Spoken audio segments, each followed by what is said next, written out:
Senhoras e senhores, sejam bem-vindos ao nosso podcast. Hoje iremos mergulhar no universo fascinante da dermatologia. Quem nunca teve dúvidas sobre acne, cuidar da pele, qual o protetor ideal para se utilizar?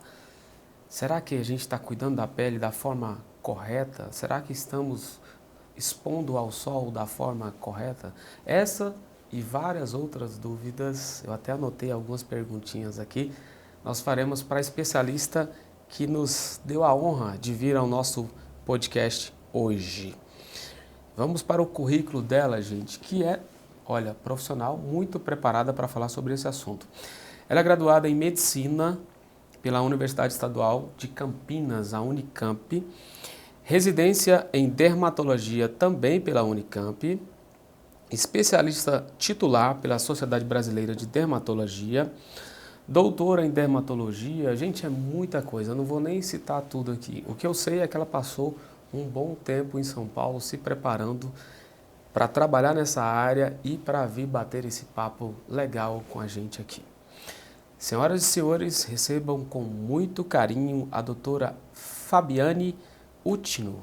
É isso mesmo? Acertei agora? Utino? Quase. Quase. Fabiane Utino. Fabiane Utino. Agora sim, Fabiane Utino. Mas também é difícil demais, né? Esse Utino aqui, essa pronúncia é bem difícil. Japonês, né?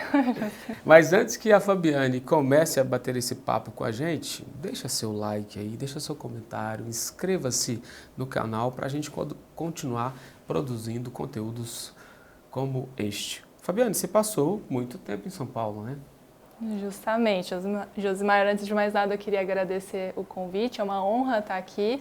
Confesso que é a primeira vez que eu estou num podcast nesse novo formato e muito feliz com essa nova experiência. E realmente, eu passei um bom tempo fora. Eu sou de Goiânia, sou nascida e criada aqui em Goiânia. Mas aí com 17 anos eu fui fazer a graduação em São Paulo, no interior, em Campinas, né, na Unicamp. E foram lá os 6 anos de graduação, de faculdade. Aí eu já logo emendei com uns 3 anos de residência na dermatologia. E depois que eu terminei a residência, eu já fui fazer consultório na cidade de Campinas, em outras cidades ali, interior de São Paulo, tem muitas cidades boas ali na região. E concomitante ao consultório, eu também emendei mestrado e doutorado e fiquei ao todo lá em São Paulo quase 17 anos. Aí nos últimos anos eu comecei a fazer a ponte aérea para voltar para a terrinha, né? Eu fiquei um tempo lá e cá também. Então você passou uma fase de adaptação em São Paulo, depois você teve que fazer uma nova adaptação para retornar a Goiânia. Justamente, não é fácil mesmo sendo daqui, mas como toda a formação foi lá, os professores de lá, os chefes, e eu não tenho pai, mãe, médico aqui, então começar do zero em Goiânia, numa cidade que tem tantos médicos hoje em dia, né? Onde é um polo de saúde, Goiânia, de medicina. Então, começar do zero, mesmo sendo aqui, não foi fácil. Então, por isso que eu não quis largar tudo, porque ao todo foram quase 8 anos de consultório. Lá eu já tinha uma clientela em Campinas para começar do zero. Então, eu falei, não, então eu vou começar aos poucos. Inicialmente, eu vinha uma vez no mês para Goiânia e ia lá me sustentando com o que eu já tinha mais bem estabelecido em Campinas, e aos poucos aqui foi melhorando. Aí eu vinha a cada 15 dias, até que no início do ano passado, 2023, aí eu parei de vez de atender lá no interior de São Paulo, e aí eu vim e me mudei assim definitivamente. Também inaugurei minha clínica aqui, né? E como que foi a escolha da dermatologia? A medicina já era uma influência da família, dos pais, ou foi uma escolha sua? Pior que não, né? Porque a maioria dos médicos, eu sempre quis ser médico desde criança. Na verdade, eu sempre quis ser arquiteta. Sempre gostei de desenhar. Gostava muito de desenhar, dessa parte de decoração. E aí, só que no ensino médio, eu fiz WR, como muitos médicos aqui em Goiânia, acho que quase todo mundo passou pelo WR. E aí que era muito forte o preparo para a medicina, e aí no segundo ano eu me apaixonei muito pela biologia do corpo humano, comecei a gostar e fazia até curso de desenho preparatório para a prova prática de arquitetura. Que aí eu vi que eu não gostava, a parte de desenhar móveis, ambientes, aquilo lá, eu gostava de desenhar rosto. Eu gostava, para mim, o mais desafiador no desenho era desenhar a figura humana.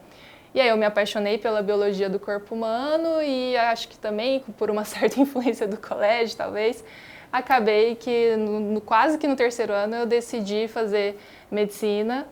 E meus irmãos já faziam engenharia na Unicamp, e aí eu decidi, não, então eu preciso passar em medicina na Unicamp, e graças a Deus eu passei direto, não precisou fazer cursinho. E aí eu fui para essa área da medicina.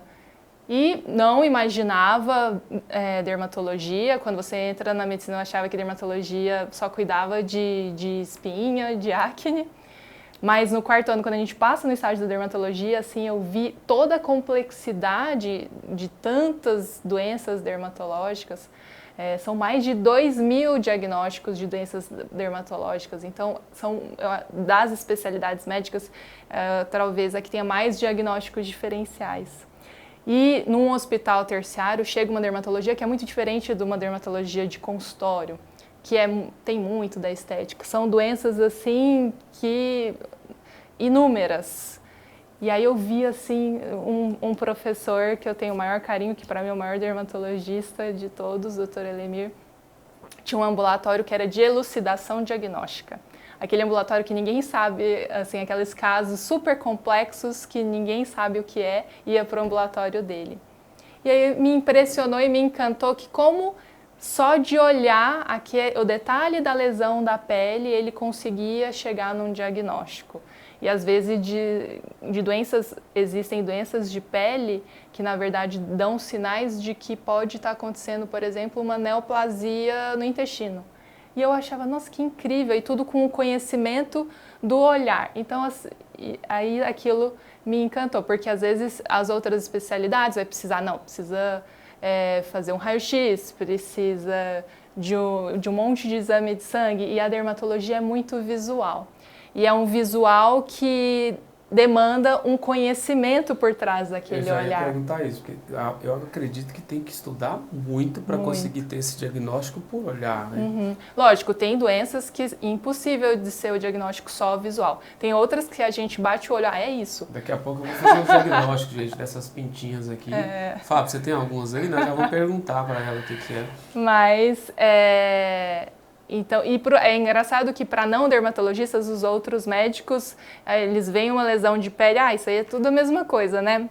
Bolinha vermelha na pele e às vezes é um detalhe, você vê de perto, vê contra a luz, você toca na lesão e você vai somando os sinais para você chegar num diagnóstico. Então, acho que desde sempre eu fui muito visual, desde gostar de desenho, de muita, né, de decoração, e acabei que eu fui para uma área médica que também tem muito dessa questão do visual, né? E na estética acaba que, de certa forma, também o que eu gostava lá desde a infância, de querer, o maior desafio era aprender a desenhar no preto e branco mesmo, um rosto de uma figura humana, na estética, fazendo preenchimento, procedimentos, de uma certa forma, é a questão da luz e sombra, né, onde a gente vai pôr mais preenchimento. Acho que foi fazendo um link, né? Você gostava de desenhar. Isso foi até uma reflexão rosto. Recente, assim, né, de toda essa caminhada, desde Mas não pode a deixar escolha. de esquecer da influência desse doutor, hein? Ah, sim, isso Ele o principal responsável, né? Que o preparo dele o chamou a atenção, né? encantamento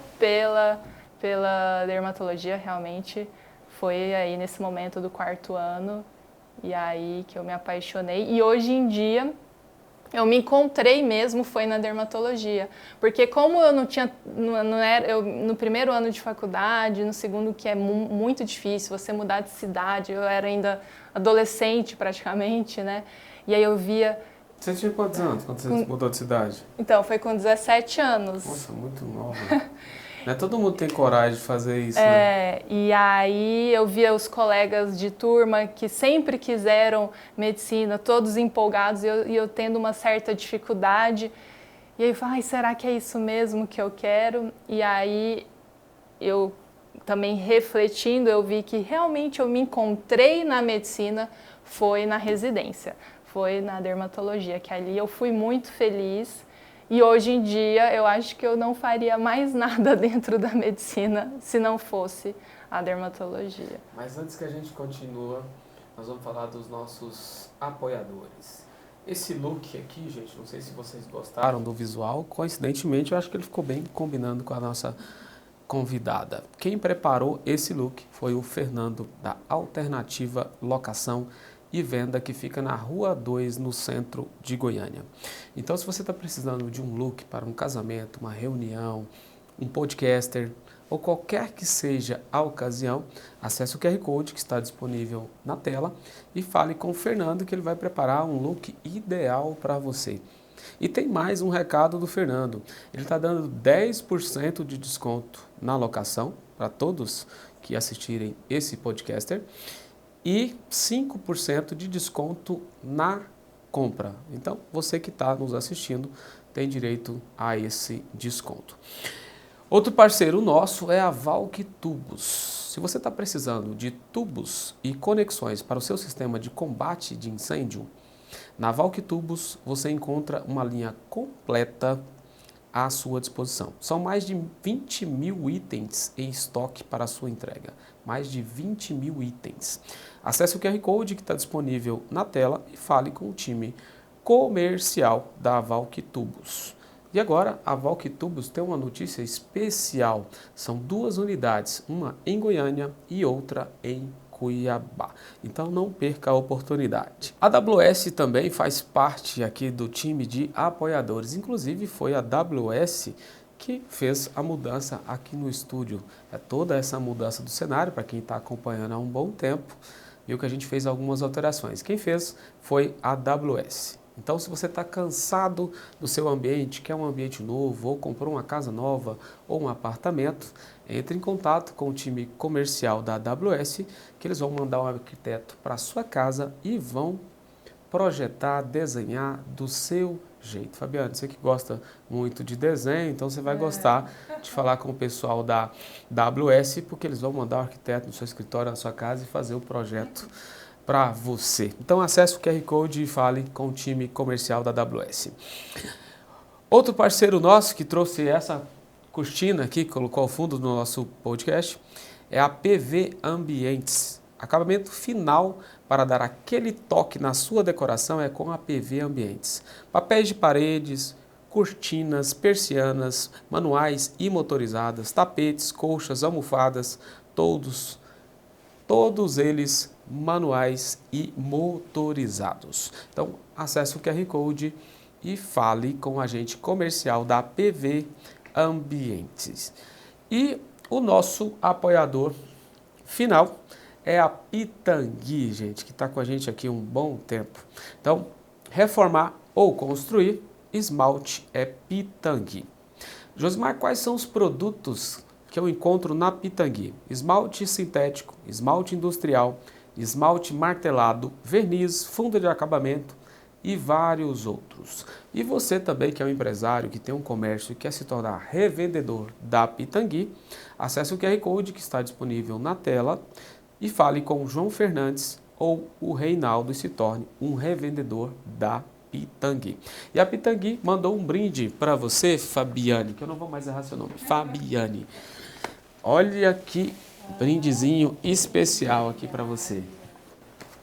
Pode abrir? Uma canequinha, isso, uma canequinha da Pitangui.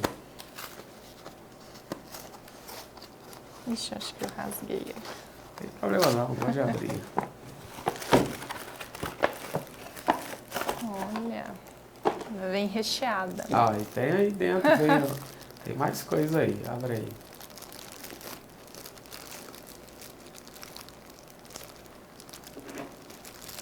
Ixi, Deu um lacinho difícil de abrir aí? Deixa eu puxar de lado aí. Pessoal, vamos fazer um lacinho mais simples aí, né? Porque tá difícil aí. Um nozinho Aí você cego. deixa a convidada apoiar ali para abrir a embalagem. Pronto. Olha, Tem chocolate, tem um chocolate. chaveiro. Muito obrigada, Pitangui. É isso.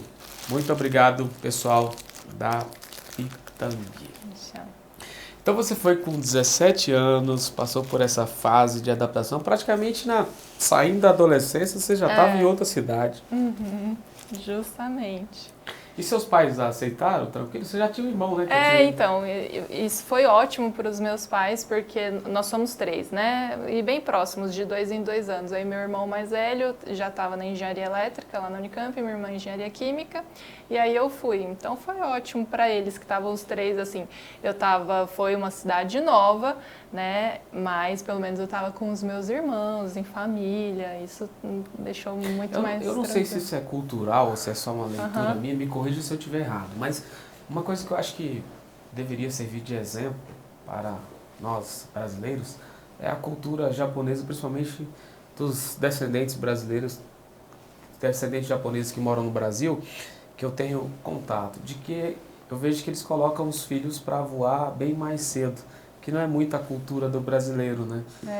Às vezes, Eu né, tenho uns amigos que os pais fizeram a mesma coisa, como fizeram com você, bem cedo, já colocaram os filhos um para estudar em outra cidade, outro para trabalhar em outra cidade. Não tem aquela apego, aquela proteção de ter o filho ali debaixo da asa. debaixo da asa. Tem os meus pais sempre, né, muito preocupados, mas em nenhum momento eu via que tinha alguns colegas que falavam assim, meus pais não deixam nem prestar fora de Goiânia, que aí eu só posso fazer aqui. Mas meus pais sempre incentivaram. E o meu irmão mais velho, ele desde o início falava que queria fazer engenharia fora, que São Paulo era melhor. E aí foi uma coisa natural. Então eles incentivaram mesmo a gente a sair. E foi uma experiência incrível. Acho que eu passei também aqui na Federal, mas eu queria mesmo porque a gente sabe, né, dos nomes das universidades públicas de São Paulo, como USP, Unicamp, né? Com todo respeito, eu tenho um amor por Goiânia, mas não dá para comparar, né? Não, a Federal é ótima, e a gente pode falar daqui a pouco. Comecei lá agora recentemente. É um serviço muito bom, mas realmente essas de São Paulo ainda tem alguns diferenciais, né? Então, eu queria, por conta da qualidade da universidade, e essa experiência de morar fora realmente muda muito, a gente amadurece na marra, né? Se eu tivesse ficado aqui, ia ficar na casa dos pais, lá a gente tem que se virar, tem que fazer compra, tem que aprender a cozinhar, não tem ninguém para lavar sua roupa, então a gente amadurece mesmo, né? Ou seja, aprende a se desenrolar logo cedo. Eu acho que você morar numa outra cidade é um crescimento e tanto. O Fábio fez esses dias, pôs o filho dele para fora para estudar em outra cidade para se virar, fazendo medicina também. Aí, vai passar muito perrengue, mas... Vai aprender, né? Justamente. E aí, logo que você terminou o curso, você já começou a trabalhar em clínicas em São Paulo? Justamente. Então, foram os 3 anos de residência. E aí, você ter um bom relacionamento na residência com os chefes, acabou... Eu estava tentando contabilizar, trabalhei em umas 8, 9 clínicas na região. Trabalhou muito, hein? Porque assim, no início, você ficar em uma clínica só, um serviço só, você não é conhecido, você dificilmente vai encher todos aqueles períodos. Então, eu atendia em Campinas, atendi muito tempo em Vinhedo. As cidades próximas ali no interior de São Paulo têm uma estrutura muito boa e você chega em 20, 30 minutos. Atendi em Limeira, em Arthur Nogueira, em várias cidades. Então, tipo, toda terça eu atendia numa clínica. Aí, na quarta, eu ia para outra cidade. Então, eu atendi em várias clínicas. Eu acho que teve umas 3 clínicas, 2 foram de preceptores meus durante a residência, e outra foi uma preceptora que indicou para uma amiga dona de uma clínica. Então, eu acho que... E é uma forma que muitos médicos começam. lá em São Paulo, na capital também. Tem os chefes dos serviços universitários, que já têm clínicas grandes e que captam muitos, né, especialistas recém-formados na especialidade. E aí você ter um bom relacionamento com a equipe, com os outros residentes, com os chefes percebem isso. Tem aquele residente que né, felizmente eram 4 residentes, nós todas eram muito entrosadas. Então, por indicação desses chefes, eu acabei conseguindo terminar a residência e já ter lugar para trabalhar, ter lugar para atender. Nossa, que legal. Mas quando você passou esse período, você começou a trabalhar pelo seu relacionamento, você já pensava lá na frente em empreender, ter sua clínica ou não? Até então você pensava em trabalhar para alguém, não tinha essa perspectiva? Eu comecei a pensar, acabou que eu já imaginava em um dia em ter a minha clínica e nesse momento, logo depois que eu terminei a residência, estava formando, eu já tinha esse desejo de voltar para Goiânia, porque o meu marido também é daqui de Goiânia, embora ele também tenha feito Unicamp. Mas vocês se conheceram lá? Não. Você sempre vinha em Goiânia, né? Tava estudando? Mas, na verdade, a gente começou a namorar um pouco antes da época do vestibular, no ensino médio. Ah, sim, então... E ninguém acreditava como que os dois passaram juntos, né, na toda, universidade. Né? E deu certo. E então, né, como nós dois somos daqui, a gente tinha essa ideia de voltar. A Goiânia é uma cidade tão boa e tal. E aí a gente começou a pensar em investir num espaço para o consultório, que é atualmente, né, a minha clínica ali no Orion. Então eu já previa, voltando para cá, ter o meu próprio espaço. Mas lá, como eu já tinha colocado na minha cabeça que eu não ficaria ali, não tinha porquê eu criar uma clínica ali na região de Campinas. E como eu estava aprendendo, eu acho que é natural, muitos dos médicos fazem isso, trabalhar para outros médicos, né? Para médicos que já têm uma clínica quase estruturada. Todas as profissões, né? Então, aí foi isso. Eu trabalhava em várias clínicas diferentes e fui vendo, por exemplo, com essa experiência de ter trabalhado em vários serviços, a importância de uma boa secretária. Teve serviço que eu saí porque simplesmente não funcionava. Era um local ótimo, mas as secretárias deixavam a desejar. E a gente é muito dependente de secretária, né?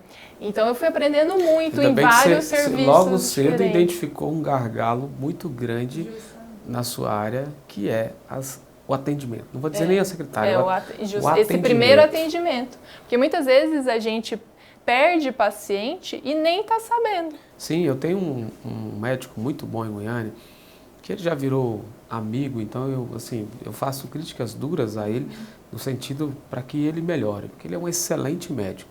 Tem a sua própria clínica, uma clínica grande, mas você vê assim, um disparate muito grande entre o preparo, a qualificação dele e o serviço dele como médico e o serviço do time da clínica. É muito ruim. Eu falo para ele direto, assim, doutor, eu estive aqui, a minha sensação, uma consulta cara como a sua, de vez em quando eu preciso internar minha mãe aqui, é muito caro, não estou reclamando disso. Mas quando vai para o atendimento, eu tenho a sensação de que eu estou no SUS. Nossa. O atendimento, e até hoje ele está sofrendo, comprou um hospital e sofre muito com isso. A área da medicina melhorou muito, tem muitos médicos que já estão buscando estudar sobre gestão, sobre marketing. Inclusive, quando eu fiz meu último MBA na FGV, eu tinha 3 médicos na sala de aula estudando gestão e marketing, que foi a minha última especialização. Então, acho que já está mudando, mas tem muita clínica, muito atendimento ruim nesse aspecto. Você tem um médico muito bom, mas quando você olha a clínica, eles se preocupam muito com a clínica, uma estrutura fantástica. Mas o mais importante, que faz parte do complemento, é a experiência ali, que não está só na estrutura. Sim, justamente. Então você já teve esse olho clínico que foi legal. Mas quanto tempo, Fabiana, você ficou em São Paulo para tomar a decisão para vir para Goiânia? Então, aí eu concluí, porque paralelamente ao consultório eu estava no meu mestrado e doutorado, que é uma outra área que eu gosto, a área acadêmica. E aí, fazendo os dois, e aí eu comecei na ponte aérea, né? Depois que eu terminei o doutorado, aí eu comecei, não, vou começar a atender em Goiânia. E acabei que passei na prova da Unimed, porque Goiânia é muito forte ainda a questão de convênio médico. E aí comecei a atender, e à medida que aqui foi aumentando, eu fui ficando mais aqui do que lá, né? E essa transição foi bem longa, foi 3 para 4 anos fazendo a ponte aérea, porque também meu marido ainda estava lá fazendo subespecialidade, ele é oftalmologista, então para mim era ótimo também estar lá em São Paulo. Na área da saúde. É. Então não tem por que questionar um do outro as horas de trabalho, porque o pessoal que trabalha muito é o tal da área da medicina, né? Sim. Então foi um processo bem lento mesmo. E nesse período também eu estava fazendo obra no meu consultório, eu atendia numa outra clínica na qual eu ainda atendo, que é o IAD, o Instituto do Aparelho Digestivo, que eu gosto bastante, para mim é uma clínica muito bem estruturada.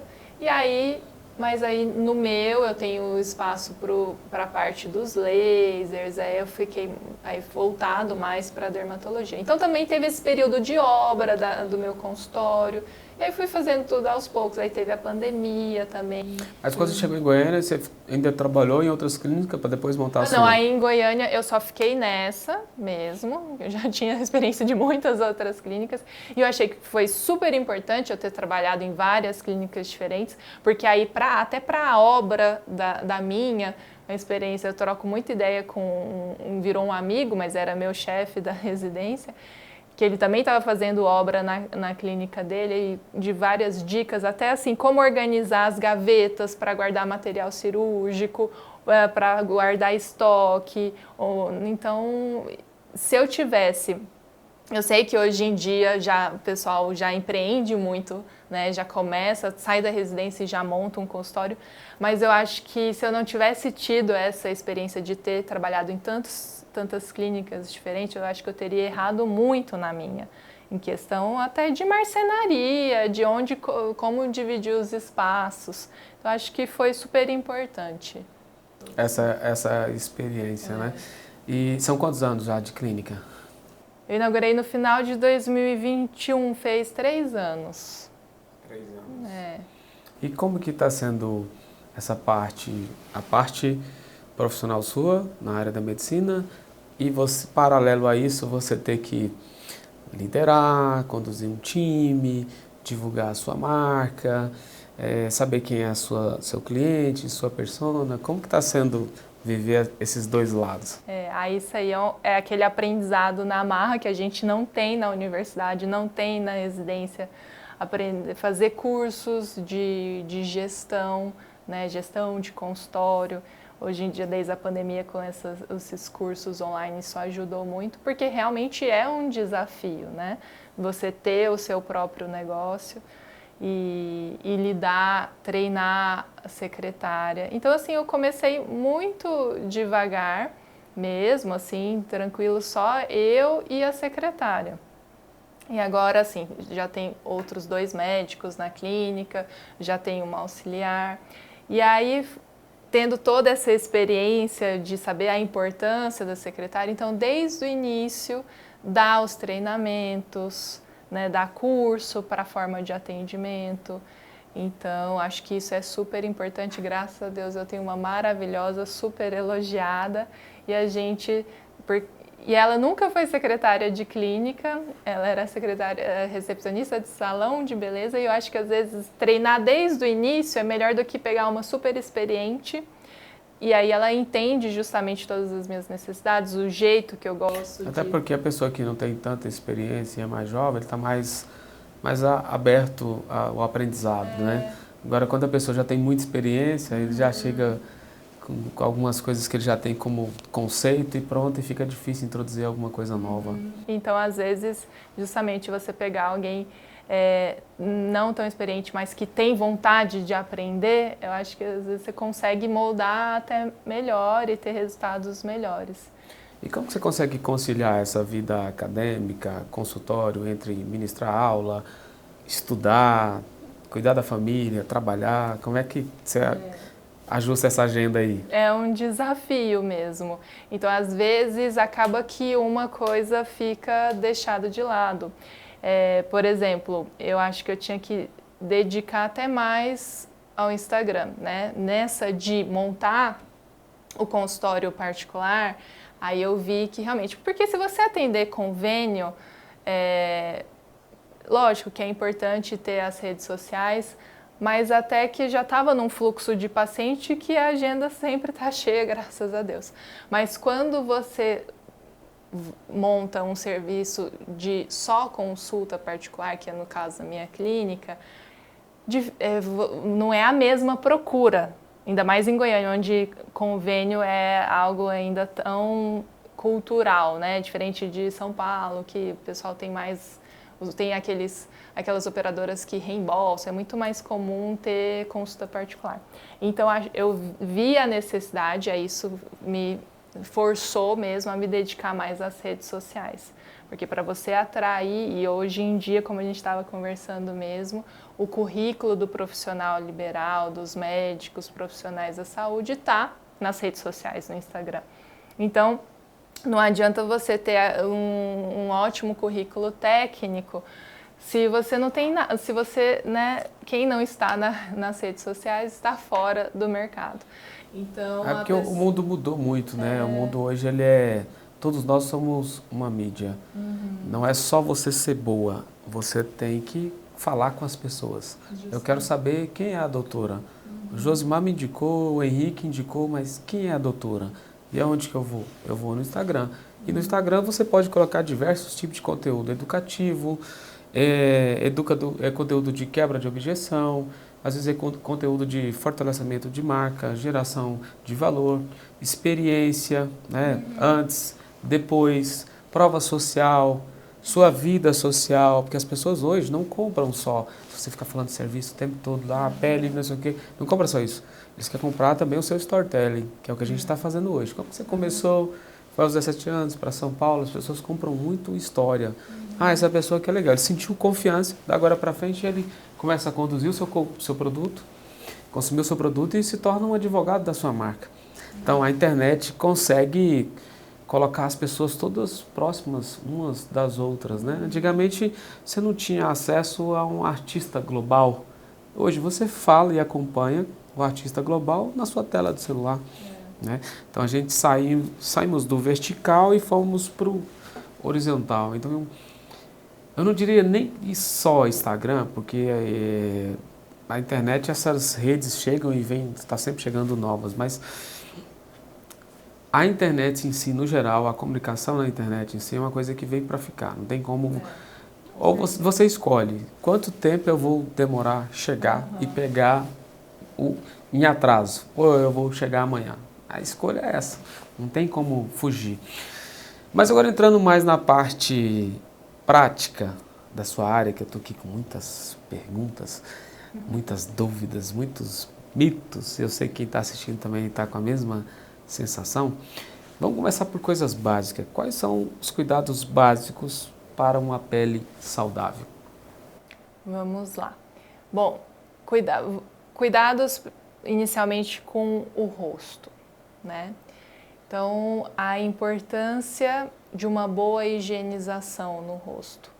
Você usar um sabonete adequado, porque tem pessoas que têm a pele muito sensível, a pele seca, não pode usar um sabonete para a pele acneica, que pode sensibilizar. É muito comum no nosso país peles muito oleosas. Então a minha pele é muito oleosa. Isso é em razão de quê? É em razão da nossa temperatura? Acaba que o clima pode influenciar também, né? E o tipo de pele da pele brasileira também, ela tende a ser mais oleosa.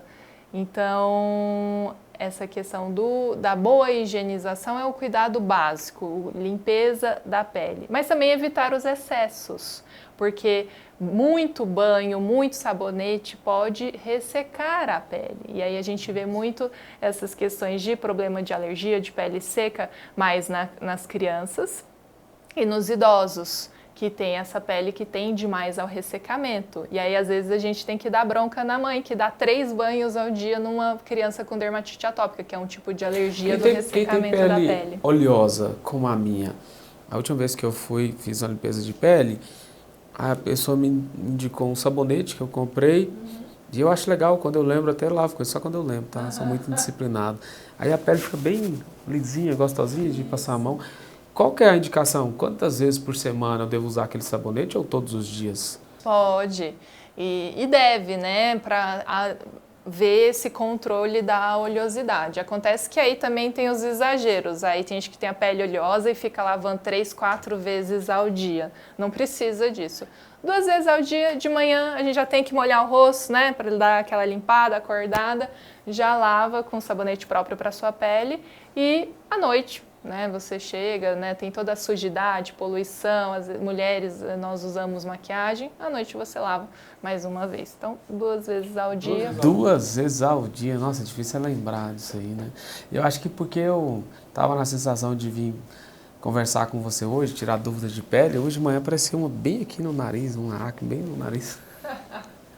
Nessa idade, velho, né? E falando nisso, espinha, o que provoca? Isso é fator genético? Tá ligado só a uma faixa etária? Porque eu, por exemplo, na idade que a maioria tem acne, que é na adolescência, eu praticamente não tive. E aí teve alguns momentos que vinha uma que o médico disse que, olha, essas aqui, que era tipo um furungo, essa aqui vem para compensar todas as outras. Eu praticamente não tive acne. Isso é fator genético, tom de pele, que eu vejo pessoas mais branquinhas, na minha família mesmo, minha família da minha mãe é tudo branquinha. Do meu pai, pele negra. Do meu pai, praticamente não vi ninguém com espinha. E da minha mãe, todo mundo. Era aquele rosto, uma prima minha, coitada, teve que fazer um tratamento. A pele dela ainda ficou cheia de furinho.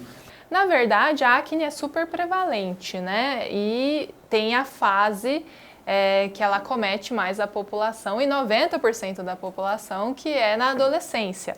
Então a acne ela é multifatorial, ela tem a questão da hiperkeratose dos folículos, o excesso na produção sebácea, tem participação até de bactéria que mora na nossa pele, que é a Cutibacterium acnes, tem o componente hormonal, por isso que é tão comum na adolescência, porque tem a questão dos hormônios, da puberdade, tem sim fator genético, tem famílias que tem o pai, a mãe, tem a tendência, ou só o pai, ou só a mãe, para uma tendência para uma acne mais grave.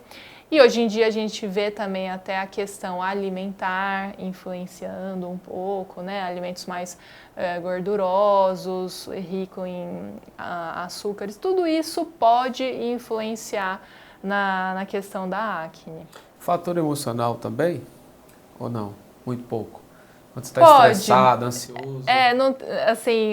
Evidência científica de que o emocional cause a acne, mas na prática a gente vê muito também, né? Tem pacientes que ficam mais estressados e percebe que as espinhas nascem com uma maior frequência, mas não que isso só seja... Eu, por exemplo, eu acho que comigo existe essa influência, porque... Quando eu estou muito ansioso, muito estressado, sai muito cravo na minha pele. Aí logo em seguida eu tenho que procurar alguém para fazer uma limpeza de pele. E quais são os cuidados para evitar câncer de pele, que é o que pouca gente tem esses cuidados? E justamente o câncer mais comum de todo o planeta, né? De todos os órgãos do nosso corpo humano, é o câncer de pele. Mas existe mais de um tipo de câncer de pele, né? Esse mais comum não é tão grave como o melanoma, né? O mais comum de todos é o carcinoma basocelular. Mas tanto esse que não é tão grave, quanto aqueles potencialmente até com risco de vida, os cânceres de pele, esses principais, eles estão diretamente associados à radiação ultravioleta. Então, a maior e melhor forma de prevenção é realmente usando o fotoprotetor solar, né? E desde a infância, porque a gente sabe que não é só aquela exposição crônica, realmente aqueles pacientes que trabalharam na roça, se expuseram muito diariamente ao sol, tem sim um maior fator de risco para o câncer de pele. Fototipo baixo, que a gente fala, que são os tons de pele mais claros, tem um risco maior porque tem menos melanina, menos proteção, mas até queimaduras esporádicas. Então, mamães, papais, cuidem das suas crianças, porque às vezes, isso na literatura, uma queimadura solar, uma insolação com bolha, então não é aquela pessoa que tomou sol a vida toda, mas teve queimadura solar, então nas férias tomava muito sol de repente, isso pode aumentar o risco do câncer de pele, e o câncer de pele não vai surgir aos 20 anos, né? Eu falo assim, que a conta do sol chega depois de muitos anos. Não só o câncer de pele, que às vezes vai surgir depois dos 40, 50, 60. Envelhecimento precoce também, como né? o envelhecimento, justamente, Josimar, porque aí manchas na pele. o sol não é só a radiação ultravioleta, não é só o câncer de pele, né? A radiação, ela destrói mais fibra colágena, elástica, então dá mais ruga, né? E as manchas, então dá aquela aparência mais envelhecida para a pele. E o protetor solar, devo usar o tempo todo, o dia todo, à noite também? Não. Qual que é a sugestão? Não tem essa necessidade também, tem esse terrorismo, tem que passar o protetor de 2 em 2 horas, toda hora. Essa recomendação realmente de reaplicar o protetor solar, que está presente na Sociedade Brasileira de Dermatologia, a cada 2, 3 horas, numa frequência maior, é para quem trabalha debaixo do sol. Ou nas atividades recreativas, quando a gente está de férias, fica a manhã toda, a tarde toda na praia, na piscina, né, entra na água, então aí precisa reaplicar o protetor solar e reaplicar com maior frequência. Agora, a maioria das pessoas que trabalham em ambiente fechado, né, aplicando de manhã e se sai à tarde, às vezes reaplicando, à tarde já seria o suficiente, porque tem protetores solares hoje com uma tecnologia muito boa, que dura um tempo maior na pele. E se você está num ambiente climatizado, na pele, né, não está escorrendo aquele suor, então já seria o suficiente. E à noite, essas lâmpadas artificiais, que tem alguns pacientes que ficam até, não, doutor, eu passo protetor solar até à noite. Não tem essa necessidade, essas lâmpadas artificiais não vão causar um câncer de pele. Aí tem para a questão de que tem muito melasma, manchas, aí realmente tem outros tipos de radiação, não só a do sol, né, de luzes artificiais, o infravermelho, que é uma radiação que nem é visível, o calor, então tem outros tipos de radiação que podem influenciar um pouco, muitas horas acumuladas, para a questão de pigmentação de manchas, mas ficar com medo de câncer de pele por conta, né, usar o protetor à noite, aí também não precisa. Né? Tem outras doenças que são causadas através do sol e da ausência de protetor solar, além do câncer? Aí tem fotoalergias de pele, tem algumas lesões, quadros inflamatórios de pele que podem ser, sim, piorados pelo sol, e tem doenças de pele que podem ser melhoradas pelo sol. Por exemplo, existe um tratamento que chama fototerapia, que é um tratamento que o paciente fica dentro de uma cabine que emite a radiação ultravioleta vinda do sol, que para tratar doenças como psoríase, vitiligo, até linfomas cutâneos. Então, o sol, ele é vida, ele faz parte, né, do nosso dia a dia, os exageros, a exposição excessiva que pode, sem proteção, causar o câncer de pele, mas ele também tem os seus benefícios. Esse vitiligo que você fala é aquele que fica aquelas manchas na pele, que vai tipo mudando a cor da pele. Aquele é hereditário ou é por conta do sol? Não, tem um componente genético no vitiligo, mas nem sempre é hereditário. Tem alguma porcentagem de pacientes que realmente têm história familiar, mas também ele é multifatorial, a causa do vitiligo. Não que o vitiligo em si não é causado pelo sol, não. Então, às vezes não tem nenhuma história familiar, do nada a pessoa começa a surgir. E dá para controlar? Porque eu vejo pessoas que vão avançando no corpo. Existem tratamentos esses como a fototerapia em cabine ou até às vezes usando medicamento e expondo um pouco ao próprio sol mesmo, que está disponível a todos, com pomadas, com medicações orais. E tem casos iniciais que repigmenta, a cor volta, tem uma boa resposta. No caso do Michael Jackson era vitiligo? Sim. Parece que era assim, e aí eu nunca vi imagens dele antes, né, com as manchas, porque acho que ele devia esconder, e aí acabou que ele despigmentou tudo, né. Dizem que os primeiros clipes dele, você lembra que ele tinha uma luva, né? E disseram que era aquela luva que ele tampava, que aí logo depois ele despigmentou a pele inteira, né, e acabou optando para ficar... Mas aí gerou um sofrimento maior, né? Porque aí ele não podia se expor ao sol em nenhum momento, né? Porque aí a pele vai perdendo realmente a melanina, que é a nossa proteção. E não tem cura? Não, infelizmente não tem cura, como muitas outras doenças de pele. Mas existe algumas opções de tratamento e infelizmente a gente não sabe mesmo. Tem pacientes que respondem bem, que logo no início trata, já repigmenta e nunca mais volta a ter o vitiligo. Mas tem outros vitíligos que ele vai avançando muito rapidamente e mesmo com todos os tratamentos disponíveis até hoje, a cor não volta.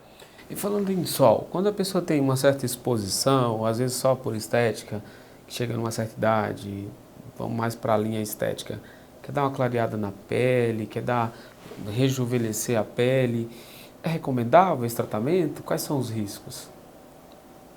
Tratamento para bronzear? Não, fala assim, chega numa certa idade, às vezes a pessoa que foi muito exposta ao sol... e quer clarear. Quer clarear a pele. Claro.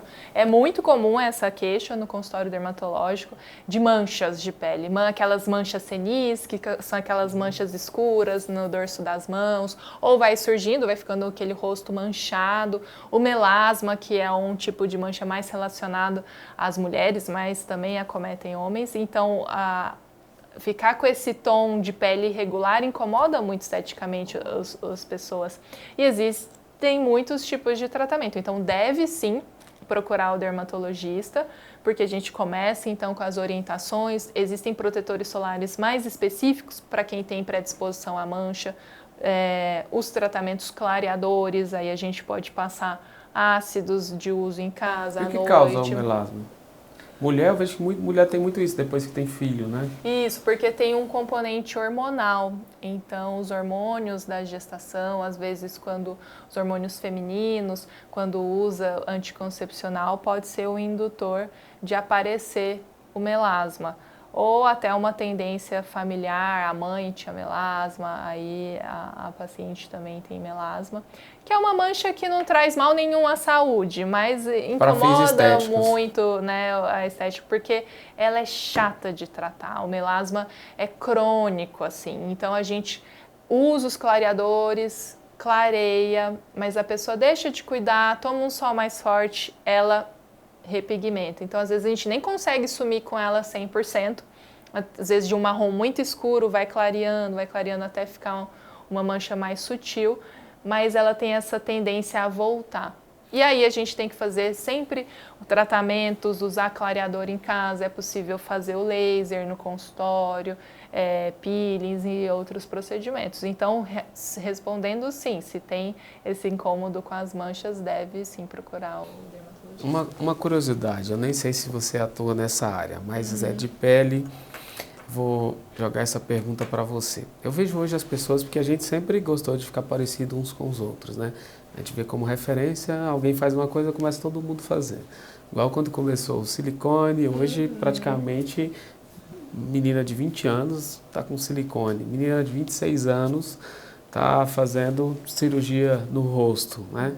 Para mudar o rosto, mudar o nariz, colocar uma bochecha. Tem uma amiga que ela tinha um rosto mais fino assim, eu falei, cara, seu rosto era bonito. Ela veio e colocou bochecha, ficou um negócio parecendo aquele antigo fofão, quando era criança tinha um biscoito que tinha um fofão. Eu falei, ficou parecendo um fofão. E eu vejo muitas mulheres hoje, principalmente na faixa dos 40 em diante, que faz algumas mudanças no rosto, que faz alguns tratamentos de pele, que eles ficam assim, bem clarinho, assim, fica parecendo que até estranho, fica tanto de brilho, assim, o tempo todo. Você olha para a pele da pessoa, não, é porque eu fiz peeling, fiz mais não sei o quê, vai lá e faz e tal. Isso é recomendável ou esse certo exagero muda demais, prejudica? Eu queria que você explicasse um pouco isso aí. Eu tenho muita curiosidade, medo, receio, que eu recebo muitas indicações disso. Ah, não, mas acho que você pode pegar sua pele, dar mais aclaradinha, sua pele é boa, pode fazer isso. É compreensível esse receio, né, Josimar? Porque a gente, com as redes sociais, está vendo muita bizarrice, né? Essa questão, eu chamo de, né, eu não, em várias outras, de demonização facial, né? Essa questão de harmonização e aí todo mundo com a mesma cara, aquele rosto inchado, que aí eu acho que aquilo ali vem os exageros. Acho que ele é desmanchar a harmonização para mim, porque fica muito estranho, cara. Eu vejo as pessoas e as mulheres acham que estão legal, que todo mundo parecido.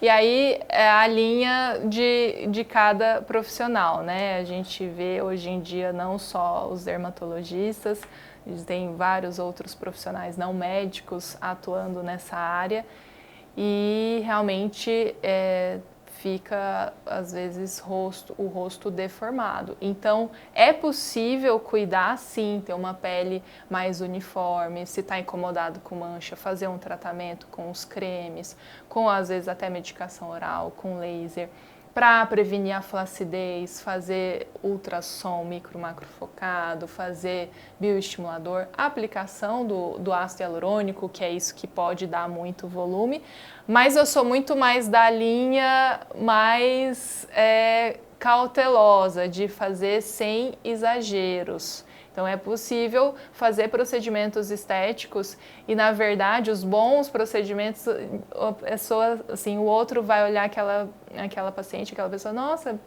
está bem, está descansada, está com a pele boa e não consegue identificar o que ela fez, mas às vezes fez um monte de coisa e ninguém está sabendo. Esses são os melhores, né? Justamente. Eu optaria por esses, mais discretos.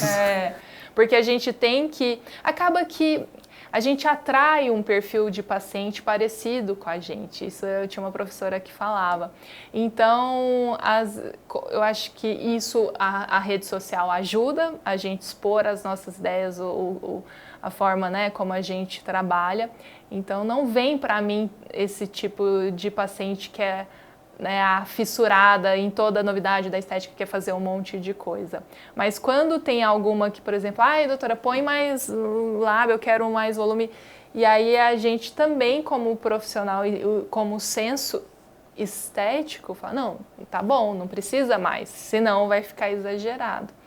Só que eu sei que também tem aquelas pessoas que estão mais preocupadas em vender o procedimento, né? E aí vai deixando mais... milagres, né? E aí eu acho que as custas de vender aquele procedimento vai, né, quase deformando o rosto do paciente. E os tratamentos caseiros? O que é mito, o que é verdade? É babosa, é um tanto de coisa que o pessoal indica. O pessoal fala, não, passa isso na sua pele, passa aquilo. E eu sou muito receioso com essas coisas. É mito ou tem alguma verdade nesses tratamentos caseiros?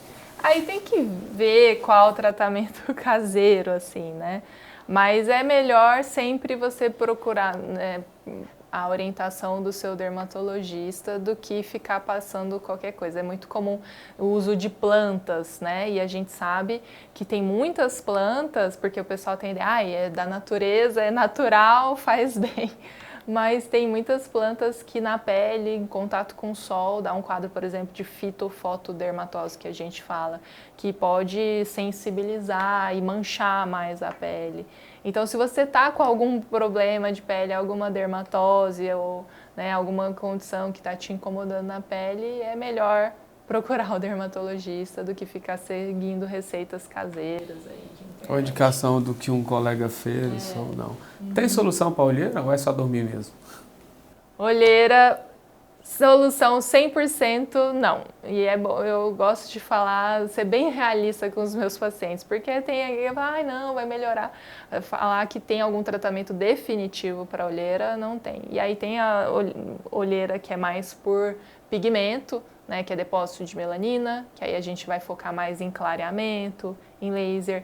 Tem olheira que realmente do cansaço, né, o dormir faz muito bem. Tem olheira que é de paciente muito atópico, alérgico, então vive tendo rinite, conjuntivite alérgica, coça o nariz, coça os olhos e vai ficando aquela pele mais grossa e escurecida. E tem olheira, às vezes, até com afundamento aqui, essa região é mais funda, a estrutura óssea do paciente é mais funda e com a idade vai ficando mais evidente que a gente faz até preenchimento com ácido hialurônico. Então depende do tipo de olheira, mas falar que existe um tratamento, um creme que vai resolver para sempre as suas olheiras, não. Não existe esse milagre. Não, ainda Mas não. existem cremes, Cuidados, produtos, cuidados sim, que você pode amenizar e protelar também essa piora, porque com a idade essa pele é uma pele muito fininha, né? Então, com o passar da idade, vai enrugando, ela vai ficando mais flácida. Então, e aí acaba que a olheira, a percepção da olheira vai ficando cada vez pior com a idade. Então, você cuidar desde cedo ajuda. Como você falou no início, quando a gente estava conversando antes de iniciar, que a dermatologia é muito ampla, né? Não se resume só a acne. Eu até comecei com a acne porque é o que todo mundo imagina. Quando pensa em dermatologia, vai nesse sentido, né? É o mais comum. Mas quais são os serviços, qual a área específica que você atua no dia a dia no seu escritório, no seu consultório? Então, eu sei que hoje tem muitos dermatologistas que só fazem estética. Mas o que me fez apaixonar pela dermatologia não foi a estética. Na verdade, no início eu tinha até uma certa resistência à estética. O que me encantou na dermatologia realmente foi a parte das doenças. Então, com o tempo, eu fui aprendendo e também me apaixonando pela estética, mas eu atendo as duas frentes. E aí até alguns pacientes me procuram, doutora, ainda bem que você atende doença, porque hoje está difícil achar dermatologista em Goiânia que faça essa parte. Estéticos, né? Então, no meu consultório, eu atendo as doenças, e aí o mais comum em consultório é mancha, são pintas, né? Então a gente sabe que as pintas, mesmo pintas antigas, eventualmente podem se transformar naquele melanoma, que é o câncer de pele que não é tão comum, mas potencialmente mais grave. Então vai fazer o check-up das pintas, tem um problema também dos cabelos, alergias. Eu vou lá depois para descobrir essas pintas que surgiram que eu não tinha. Precisa examinar as pintas. Então, cuidados básicos de skincare. Então, o mais comum de chegar à prevenção ao câncer de pele, às vezes a gente tira um cisto, um câncer de pele no próprio consultório. E tem a parte estética, que eu também faço, e os procedimentos, né? Como o botox, o preenchimento, laser, ultrassom. Então, eu acabo que não consigo fazer só estética e também não faria Hoje está tendo muita procura de homens, que aumentou muito, né? Os homens estão mais vaidosos. Sim, eu tenho pacientes que fazem esses procedimentos estéticos, sim. Lógico que ainda a grande maioria, um certo são receio mulheres, ainda. Mas tem homens que já procuram. E quais são as procuras dos homens? Deixa eu ficar mais à vontade para ver se eu posso ir lá, Fábio. Muito de cabelo, né? Porque a prevalência de calvície, né? Que a gente fala, alopecia androgenética. Então, hoje em dia, eles estão querendo cuidar e prevenir desde cedo, não deixar evoluir, né? Então, às vezes, tem homens que têm uma tendência à calvície já na faixa dos 20, 30 anos. E eles já vêm em consulta para a gente começar o tratamento clínico. É possível também tratar no consultório a aplicação injetável desses medicamentos. Então, essa parte de cabelo é uma procura dos homens. E tem homens que... Mas existe medicação eficaz? Sim. Quando está começando a perder? Com certeza. Tem, né? A gente usa medicações como a finasterida, o minoxidil, que ajuda a voltar muitos fios e o principal é evitar que evolua, né? Porque a tendência com o passar dos anos para quem tem a genética da calvície é os cabelos ficarem cada vez mais finos, a testa ir aumentando, né? Então, esses tratamentos ajudam sim. Eu estou tentando lembrar aqui, eu acompanho uma matéria de um médico, já tem um bom tempo, que ele ficou famoso no mundo. Ele desenvolveu um tratamento que ele vai nessa linha que você falou mais no início, de fazer algo que não fica tão perceptível, que não foge tanto do original. Sim. Quais são os tratamentos mais avançados assim que tem nesse sentido? Para ver se a gente acha o nome desse que eu não lembro o que ele faz. Sei que ele faz muitos famosos, atores de Hollywood, um tratamento muito caro. E ele é um médico brasileiro, se eu não me engano ele é de São Paulo. Eu poderia ter notado o nome aqui e qual é o tratamento para me te perguntar, mas eu não lembro. Na verdade, para essa questão da estética, eu acho que os melhores resultados vêm com a combinação dos diversos tratamentos. Não existe um único tratamento que vai agir vários, na né? mancha, no músculo que gera ruga de expressão, no colágeno que gera a perda do colágeno, gera flacidez. Então, é a combinação dos tratamentos, porque o que a gente vê nessas demonizações faciais é o pessoal querer tratar a flacidez, por exemplo, só com o arsenal do ácido hialurônico. E aí vai melhorar um bigode chinês, é o preenchimento. É aquele que de vez em quando deforma as pessoas? Não. Não, Que as pessoas fazem e de vez em quando fica com o rosto lá, vem lá denunciando o médico, o rosto ficou todo deformado. não, esse é permitido, tudo. Tá. Tem essas substâncias que, né, o metacrilato, PMMA, que não é que tem as suas indicações, mas tem os riscos, né? tem umas outras substâncias, né, até hidrogel, que aí realmente muitos, às vezes, nem médicos aplicam, né? O ácido hialurônico é uma substância que a nossa própria pele produz, só que com a idade vai diminuindo, e aí ele é feito em gel para a gente preencher. Então, às vezes o pessoal exagera querendo tratar tudo com um único arsenal, uma única técnica. E aí isso vai sumir uma ruga às custas de muito volume. Então, eu acho que os melhores resultados, os resultados mais naturais, são justamente associando técnicas. Então, para ruga de expressão, vamos lá fazer uma toxina botulínica.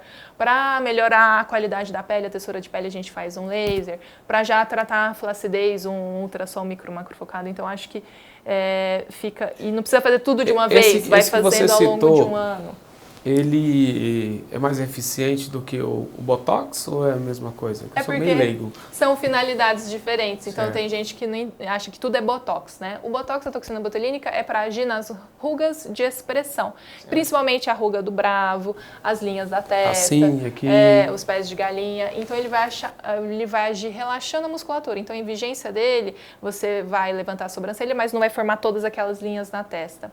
Então, é para isso. Agora, o pessoal acha que aqui no lábio é Botox, né? Olha um bocão e fala, aquela mulher lá tá cheia de Botox. Mas aqui, volume no lábio, aqui no bigode chinês, aí já é o ácido hialurônico. Então, são para finalidades diferentes, né? Eu vejo que algumas pessoas fazem esse preenchimento e não foge tanto do original, e outras fogem muito. Ali é porque quando a pessoa quer mudar, seria isso? Ele quer mudar o formato da boca, colocar muito carnuda. Porque se você for seguir o seu original, dá para você ficar mais jovem sem ficar tão perceptivo. Justamente, dá para ganhar um pouquinho de volume de lábio ficando super natural, às vezes ninguém nem vai perceber. Agora é que tem mulheres que empolgam, que gosta muito e aí quer mais e quer mais e quer mais. E às vezes o profissional ali que está cuidando dela não tem essa questão de tentar podar um pouco. Não, chega, não precisa mais, né?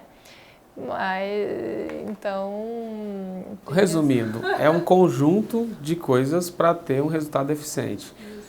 E o risco maior são esses tratamentos milagrosos, que eu vejo todo dia na internet, tem alguém denunciando um médico, alguma coisa, que olha como ficou meu rosto. Essa semana mesmo eu vi uma influência que o rosto dela, menina jovem, não tinha nem necessidade de fazer tanto isso.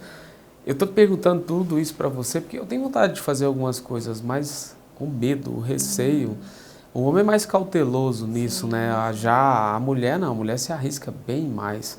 Eu estava vendo uma reportagem do Marrone esses dias que ele arrependeu e disse que não faz nunca mais, né? Ele fez uma harmonização e ficou bem, na linguagem que você brincou aqui, ficou bem demonizada, né? Não ficou nada legal. Fica estranho em alguns casos, né? Fica estranho. Esses tipos de tratamento você faz também, não? Faço sim. Esses tratamentos com preenchimento. Eu nem falo que eu faço harmonização, porque eu realmente não gosto desse termo, né? Mas faço ultrassom, laser, toda essa parte estética eu cuido sim. Ainda bem que você tem que ter esse cuidado, porque está muito demonizado. É a mesma coisa da palavra coach. Quem era coach hoje nem quer se apresentar como coach mais, porque virou uma nomenclatura que gera medo, receio em todo mundo. Mas e você que estuda muito, é professora, o que vem de novo aí que a ciência está trazendo para tratamentos mais eficazes? Vem novidade? Tem alguma novidade ou não? Continua sendo esse conjunto? Aí sempre tem tecnologias novas surgindo, moléculas novas, então assim, já tem estudo, por exemplo, com uma toxina botulínica que dure mais tempo, porque uma queixa, né, nossa e dos pacientes também, que às vezes dura, né, 4 ou 6 meses. Então tem os grandes laboratórios já estão estudando para uma substância que dure mais tempo, diferentes tipos de ácido hialurônico, de bioestimuladores, substâncias que estimulam o colágeno. Tecnologias diversas que vão surgindo, não só de laser, de ultrassom, de radiofrequência. Então, tem muita coisa nova que surge aí, mas assim, eu ainda acredito que vai ser a associação de tratamentos. Um conjunto de tratamentos. Ou seja, gente, uma coisa só, não tem milagre, viu, Fábio? Não tem milagre para a gente ficar mais novinho, não. É só os cuidados mesmo, o tratamento. Mas eu acho que eu estou precisando visitar a sua clínica. Eu fingi que eram perguntas dos outros aqui, mas são nossas. O Fábio até está fazendo um sinal ali de como que que tratamento que a gente faz para tirar esse, como é que chama? Bigode chinês, né? Que vai surgindo a partir, o meu começou a surgir a partir dos 38, aí vai marcando aqui um pouco mais. A gente pode fazer preenchimento, estimular o colágeno acima do bigode, né, nessa região, porque o bigode chinês é a consequência da flacidez do rosto que vai caindo. Então a gente gerar uma firmeza maior no rosto evita dele ficar cada vez mais fundo. E quando que tem necessidade de colocar, eu não sei o nome certo, linhas que o pessoal coloca? Os fios. Os fios de PDO. Os fios de PDO, eles vão ter uma ação de bioestímulo de colágeno, ou seja, é um fio que vai se desintegrando embaixo da pele. À medida que ele vai se desintegrando, ele estimula o colágeno, que é essa proteína tão importante na nossa pele, que dá a nossa firmeza. Então, por exemplo, aqui, né, nessa região das pálpebras, que vai ficando essas linhas finas, a gente aplica o fio lá embaixo da pele e ele fica lá e vai sendo absorvido. E esse que você falou aqui, o bigode chinês, tem que fazer de tempos em tempos como o Botox ou você faz e dura muito tempo? O ácido hialurônico, o preenchimento, acaba que dura mais tempo que o Botox, né? Pode durar 1 ano ou até um pouco mais. Nossa, mas é muito sofrimento, tem que estar voltando direto, Fábio. O envelhecimento é Custa caro. Implacável, na verdade. Então, não é você, mesmo uma cirurgia plástica, não vai ser algo definitivo. A nossa pele vai continuar o processo de envelhecimento, né? Então, você tem que continuar mantendo os cuidados. Ou seja, uma vez que sentou na mesa do seu consultório, não sai de lá mais, fica dependente. Mas foi muito bom. Deu para esclarecer muitas dúvidas. Tem muitas perguntas aqui, mas o nosso tempo está estourado. Mas eu queria fazer mais algumas perguntas em relação à parte empreendedora, né? Você montou sua clínica, veio para Goiânia, começou. Mas e qual que é a sua perspectiva a médio, a longo prazo? Abrir mais unidades, aumentar os números de atendimento, ter unidade em outros estados? Qual que é a sua perspectiva? Olha, essa perspectiva de ir para outros estados, realmente eu nunca parei para pensar. Por enquanto, eu estou bem tranquila, assim, eu quero, obviamente, que ela cresça cada vez mais, o número de atendimentos, que os médicos parceiros que estão lá comigo, que também cresçam. Por enquanto, eu ainda estou investindo só na minha clínica, Tá recente focando também, tudo né? ali. Não estou pensando em já expandir dessa forma, não. Tá bem jovem.